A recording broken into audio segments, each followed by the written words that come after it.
অবশ্যই মানে ওখানে আনটেন্টেড যারা আছে তাদের চাকরিতে বহাল রাখা যাতে হয় বা তাদের মানে এই যে জাজমেন্টটা মানে কেন এরকম না হওয়া উচিত ছিল বা জাজমেন্টটা আনটেন্টেডদের পক্ষে বা তাদেরকে রাখার জন্য হওয়া কেন দরকার সেগুলো বলে দেওয়া অবশ্যই আছে। কিন্তু ওই যে বললাম রিভিউতে অ্যাকসেপ্ট হতে গেলে একটা নিউ এভিডেন্স দরকার হয়, সেরকম কোনো নিউ এভিডেন্স নেই।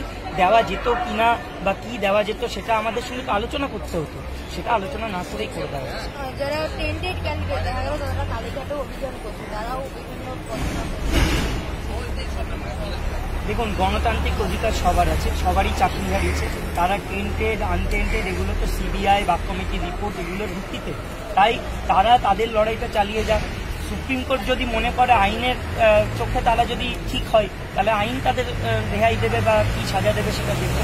আমরা কেউ তাদেরকে বলতে পারি না যে তাদের এটা করা হোক ওটা করা হোক, কিন্তু আইন যে পদক্ষেপ নিয়েছে যে তাদের চাকরিতে বহাল রাখে এখন যাবে না, তাহলে আমরা অবশ্যই দাবি তুলব যে তাদেরকে টার্মিনেট করে দেওয়া হোক।